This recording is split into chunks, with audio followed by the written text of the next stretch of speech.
അതിനേക്കാൾ ശക്തമായ ഭാഷയിൽ മറുഭാഗത്ത് നിന്ന് പറയുന്ന സാഹചര്യം ഉണ്ടായത് എന്നാണ് അതുമായി ബന്ധപ്പെട്ട് സൂചിപ്പിക്കാനുള്ളത്. അസ്സലാമു അലൈക്കും. ചെറിയ മുണ്ടം അത് തിരുത്തിയതായിട്ടോ അതല്ലെങ്കിൽ അതുമായി ബന്ധപ്പെട്ടൊരു വിശദീകരണം നൽകിയിട്ടില്ലല്ലോ. ഇത് അവരാണ് ആദ്യം, മടവൂരി വിഭാഗമാണല്ലോ 2002 ശേഷം ഇത് ആരോപണം തുടങ്ങിയത്. അന്നൊക്കെ KNMന്റെ ഭാഗത്തുനിന്ന് ഈ ഉദ്ധരണി എടുത്ത് തിരിച്ചു ചോദിക്കുമ്പോൾ അലി മുറയൂർ അടക്കം അത് പറഞ്ഞതാണ്. അത് അങ്ങനെ കഴിവ് നൽകപ്പെട്ടിട്ടുണ്ടെങ്കിൽ സഹായം ചോദിച്ചോളാൻ പറഞ്ഞിട്ടുണ്ടെന്നാണ്. പക്ഷെ അദ്ദേഹം ഇതുവരെ തിരുത്തിയതായിട്ട് പറയുന്നില്ല. എന്നാൽ മറ്റുള്ളവരെ ഈ ജബ്ബാർ മൗലവിയുടെ ഉദ്ധരണി എടുത്തുകൊണ്ട് മറ്റുള്ളവരോട് ഇതേ ചോദ്യം ചോദിക്കും ചെയ്യുന്നു ഇവരെന്നെ. അപ്പൊ അതിലുള്ള വ്യത്യാസം മറ്റുള്ളവർക്ക് മനസ്സിലാകുന്നില്ല. അതാ ഞാൻ ചോദിച്ചത്. രണ്ടും ഒന്ന് ദുർവ്യാഖ്യാനിക്കുകയാണെങ്കിൽ ചെറിയ മുണ്ടത്തിന്റെയാണ് കൂടുതൽ ഇതുള്ളത്. കാരണം വിജനമായ സ്ഥലത്ത് ഉണ്ടായേക്കാൻ ഇടയുള്ള ജിന്നുകളോട് മലക്കുകളോട് അവർക്ക് കഴിവ് നൽകപ്പെട്ട വിഷയത്തിൽ സഹായം ആവശ്യപ്പെട്ടാൽ അത് പ്രാർത്ഥനയാണെന്ന് പറഞ്ഞുകൂടാ എന്ന് അദ്ദേഹം എഴുതി വെച്ചു.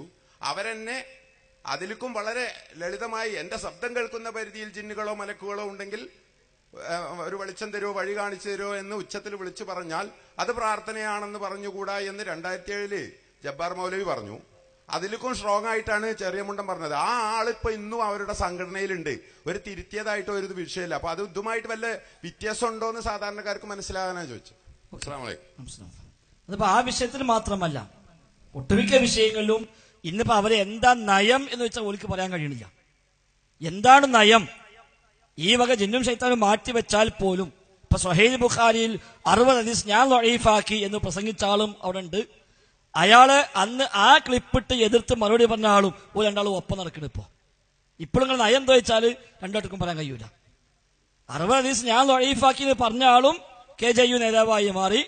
അന്ന് മൂപ്പർക്കെതിരെ ആരാണോ പ്രസംഗിച്ചത് ഓരും അതേ കൂട്ടായ്മയിൽ തന്നെ വന്ന് ഓലൊക്കെ ഒപ്പം. അപ്പൊ എന്തേ ഇപ്പൊ ഉണ്ടായി ചോദിക്കുമ്പോ ചോദിക്കാൻ പാടില്ല, നിങ്ങൾ ഐക്യത്തിനെതിരാണ്. ഏതും അങ്ങനെ തന്നെ. സ്വലാത്തുപാലം ഇല്ല എന്ന് എഴുതിയ ആളും അന്ന് അതെടുത്തു കാണിച്ച് ഗണ്ണിച്ചവരും രണ്ടൂട്ടരും ഒപ്പം നടക്കുക. ഇപ്പോ മസീഹു ദജ്ജാൽ എന്ന് പറഞ്ഞാൽ ഖിയാമത്ത് നാളിന് മുന്നോടിയായി വരാനുള്ള ഒരു അടയാളമൊന്നുമല്ല. അത് എല്ലാ കാലത്തും വരുന്ന പിഴച്ച പ്രസ്ഥാനങ്ങളും പിഴച്ച സാഹിത്യങ്ങളും കലകൾക്കും പണ്ഡിതന്മാർക്കും ഒക്കെ പറഞ്ഞ പേരാണ് എന്ന് പ്രസംഗിച്ച ആളും അന്ന് അതെടുത്തു കാണിച്ച് എതിർത്തവരും എല്ലാവരും ഒന്നിച്ചടക്കുകയാണ്. അതേപോലെ ധാരാളം വിഷയങ്ങളിൽ സംസം വെള്ളമാണെങ്കിലും ഹജുൽ അസ്വദ് ആണെങ്കിലും ഇനി സിഹിറിന്റെ സ്വാധീനമാണെങ്കിലും കണ്ണീറിന്റെ സ്വാധീനമാണെങ്കിലും അവിടെയൊക്കെ ആ ഇരട്ടത്താപ്പ് കാണാൻ കഴിയുന്നു. അതുകൊണ്ട് ഈ വിഷയത്തിലും ഇരട്ടത്താപ്പ് വെച്ച് പുലർത്തുന്നു. അത് നമുക്ക് അത്ഭുതമൊന്നുമില്ല. കാരണം ബാക്കി എല്ലാത്തിലും ഇരട്ട നയം സ്വീകരിക്കുന്ന ആളുകൾ പിന്നെ ഇനിയിപ്പോ ഇതിലായിട്ട് തീരുമാനമാകും നമുക്ക് പ്രതീക്ഷിക്കാനുമില്ല. അതുകൊണ്ടാണ് ബുഖാരിയിലടക്കം ദഈഫായ ഹദീസ് ഉണ്ട് എന്ന് വിചാരിച്ചാൽ എന്താണ് അത്തരം ആളുകളെ പറ്റി പറയാനുള്ളത് എന്ന ചോദ്യം വന്നപ്പോഴൊക്കെ അതൊക്കെ ഇനി സംഘടനാ വിലക്കുണ്ട്, KJU ചർച്ച ചെയ്തുകൊണ്ടിരിക്കുകയാണ് എന്ന് പറയുന്നിടത്തേക്ക് ഇപ്പൊ കാര്യങ്ങൾ എത്തിയത്. പലതിനും മറുപടി ഇപ്പം ഇല്ല.